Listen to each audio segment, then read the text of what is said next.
All right, welcome back for another episode of Carnivore Trades. Today is Tuesday, October 8th, 2024. If you're not done so already, please give the video a thumbs up, like, comment, subscribe to the channel. Come find me on carnivoretrades.com for swing trading alerts, analysis, and live day trading. Again, all that is on sale all month long. So a big discount here for the fall sale. Check that out in my pinned tweet on Twitter. Anyways, let's get into it today here. So markets today, I'll be honest, I did not see a trend day coming. I talked about the possibility of us bouncing today. I figured we would, but I didn't see gap and go and then like ABC up. So definitely a pretty powerful move here. You can see we gapped up right to everybody's favorite number, 570. There's the closing bell, by the way. 570, one candle dip, and then just kind of up here, flag, shakeout candle, and then a continuation higher. You can see the Qs pretty much perfectly back testing 486, and S&P closing right at another favorite number, 5750, exactly where we closed on Friday. So we just round tripped to Friday's close, basically, is what we did. So markets here holding up. Again, I didn't see a trend day today. I was a little surprised. I thought we would see more of a kind of a bounce and then chop, and then we would decide a little bit more today. Possibly the bears making another run at the low. But they did not do that. And markets are now flagging. They have flagged for quite some time here. And the more they flag, the more they work off this kind of overbought move. So right now, I talked about, or really the last couple of days last week, I talked about the possibility of yields being an issue for the market. And yields were flat today. There's Bitcoin. We'll talk about that later, of course. Yields were flat. 30-year was up fractionally. But I talked about this level saying 4.3, if we start getting up into that area, that's where, yields may start to come back in. And again, last week, making a prediction at the beginning of the week, said don't be long TLT into non-farm payroll. That turned out to be a very accurate call here. Look at the 10-year blowing up on Friday and into Monday. And yields, they kind of front ran that too. Now let's make another prediction here. I don't think you want to be long yields into CPI. For the same reason that I said don't be long TLT last week. Again, we got an election in 4 weeks now. So they're not going to let inflation beat by, 5 sigma, on CPI. It's probably going to come in right in Goldilocks territory. Maybe like a slight downtick, and that would probably be good for bonds. So I would say actually take the other side of yields here later this week, especially for up tomorrow. It's an interesting trade. Dollar index at 102.50 as well. Let's put our moving averages back on there. Yeah, maybe we could get a pop. I mean, hey, maybe yields could get a pop on CPI, but I think, 442, 445 on 30-year, and then 42 even, maybe 415 on the 10-year is probably about it for now. So I would say you're closer to resistance than you are to support. That would be or I would look to fade a pop. If we got a pop early, I would look to maybe fade that. How does that relate to markets? Well, the idea that, yields getting above 4% could be something that the market doesn't like. And it didn't for one day, but guess what? We're right back up. So the market's telling you that's not the case. So we look for those things, and then we look for confirmation, and we don't get that. And you just take it in stride and roll with the punches and roll with the market's telling you. If that changes tomorrow and we sell off, or I should say on Thursday and we sell off, well, then there you go. But right now, higher low here, and market kind of hammering on this 5750 again. So very tight range. This will lead to a massive expansion at some point. It's likely CPI is a catalyst for something of that type of nature, as hedges continue to come off with all these volatility events. That said, VIX, VIX futures here, not a terrible day, right? I mean, you got a pop yesterday and you have an inside hammer, not quite an inside hammer, but an inside day today.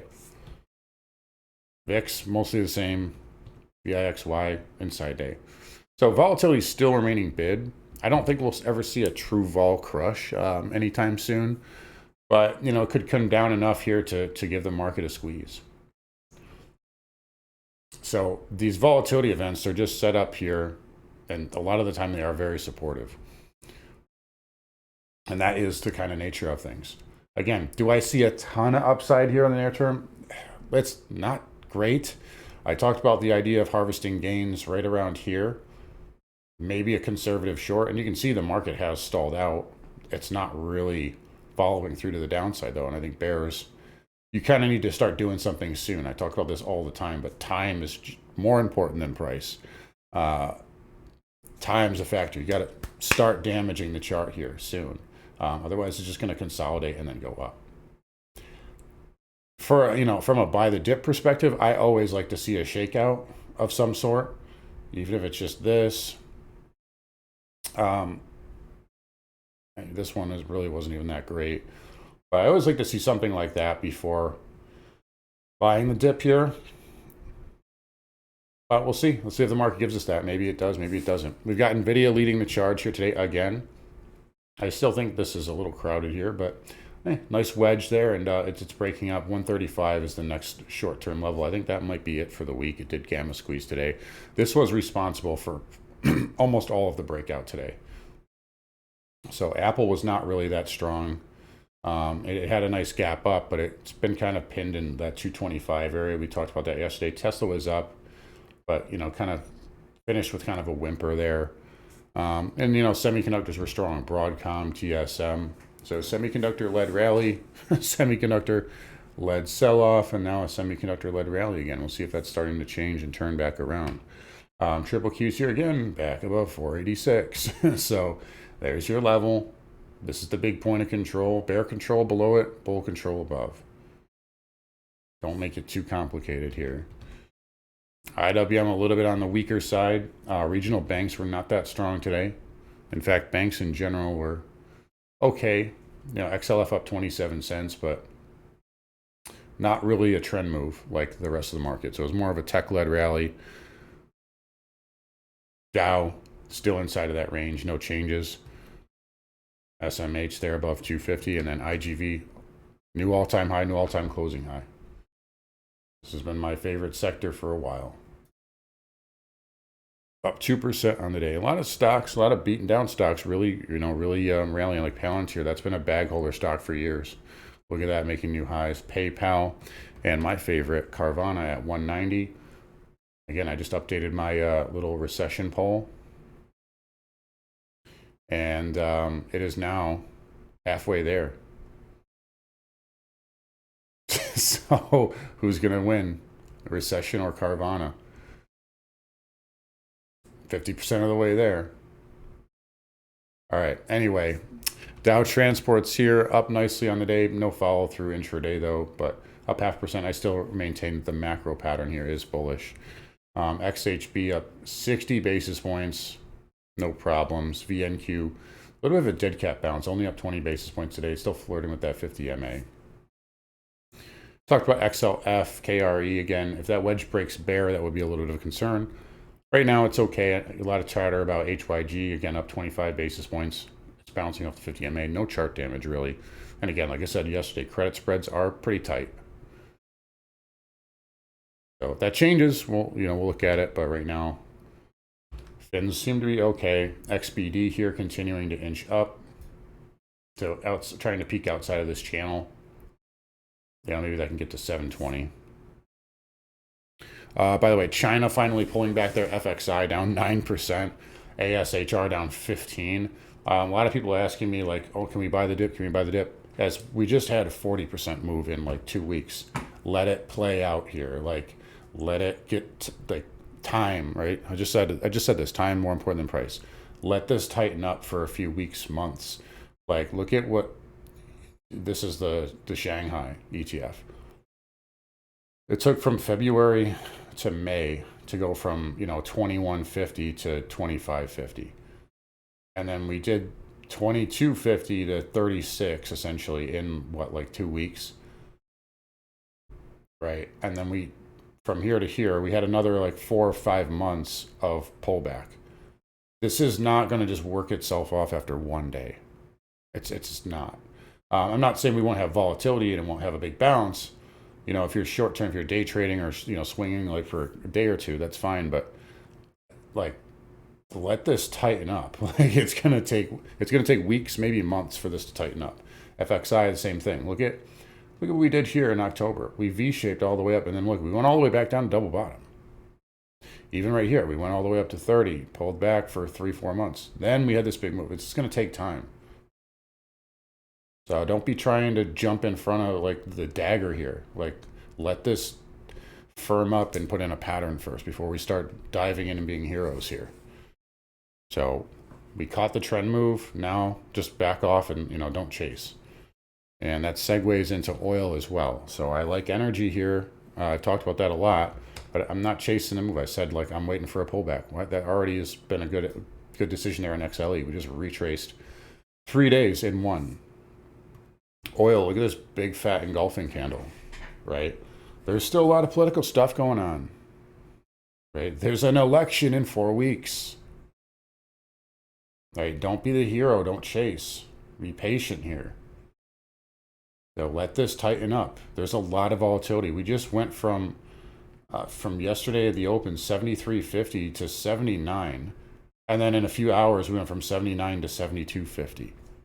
Like this is not, you know, like they're not a market to chase. Let this tighten up. Let it tighten up first. I do think energy will be a play into the end of the year though. But yeah, XLE down. Again, let the pattern tighten up, let it firm up.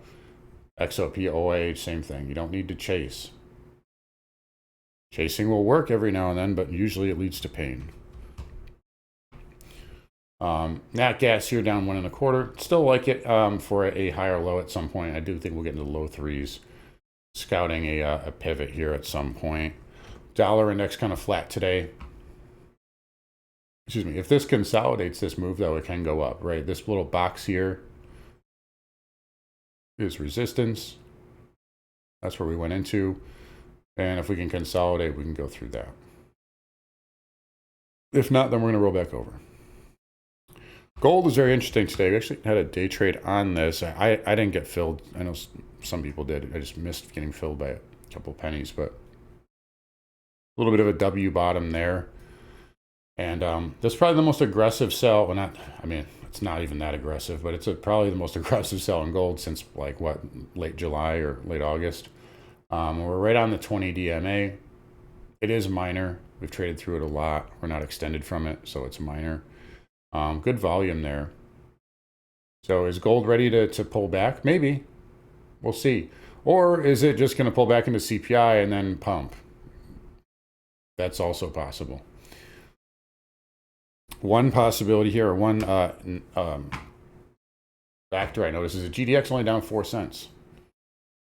Silver down 3.5. It was down like 4 at one point, but SIL only down 6 cents. So maybe that's a bit of a tell. But gold here, you know, bottomed and it came off the lows with good volume. Maybe some distributions and profit taking. Silver, same thing. It looks like a failed inside bar too. So below 30.96, yeah, close would be a failure there. However, you know, your weekly chart is still pretty bullish. It may just be telling us it needs more time up here. Platinum did back off today, came off the lows a little bit. And palladium flat, but that doesn't tell the story because again, that's another tail candle. That's 3 or 4 in the last couple of weeks. So there are buyers coming in here around 1,000 pushing this back up. The palladium looks a little bit better. Copper also dipping into the 20 and 100 moving average. And right on that green bar low right now. We're actually right below it. So I'd like to see it back above that by 5 p.m. in order to maintain that pattern. Bitcoin didn't really do anything today. So we got the documentary coming out. I don't know. This is going to be, it's just going to be a circus. They're probably not going to say anything. And I don't know. Hopefully it sells off so we can get get another chance to add to it. That's really all I'm rooting for. Otherwise, I think it's getting ready to go. You could make a case you have kind of a bear inside bar here on the daily. Moving averages are like flat right in the middle of price, so it's not like, it's kind of neutral. That said, in that situation, I just defer to the weekly, and the weekly is still bullish to me. So no problems there. But in the short term, it's going to get some chop here. But all right, so spiders again. Yeah, pretty good rally, good tech-led rally. Again, I didn't think we were going to trend today. I told you guys yesterday I thought we would bounce, but I didn't see a 1% up day. Again, yeah, longer bulls can hold this formation here. I think that's more conducive for a rally. We'll see what we get tomorrow. But yeah, bears kind of got to get going here and do some damage here. They've had chances 1, 2, 3, 4 chances now to break 56.75, 56.80, and we've just seen kind of like liquidity grab on the hourly each time. So just bear that in mind. It's likely CPI will be a catalyst of some sort, I think. But for bonds, I think that's where I would look to say maybe TLT can get a bounce. And, you know, if it did finish fractionally higher here today. So we'll see what it does tomorrow. I'll recap you guys there. Obviously, there may or may not be a Thursday or Friday video. I can't promise anything. I'll try to get some type of an update out for you. Should be good for tomorrow, though. But all right, anyways, you guys take care. Have a great afternoon, and I will see you guys all tomorrow.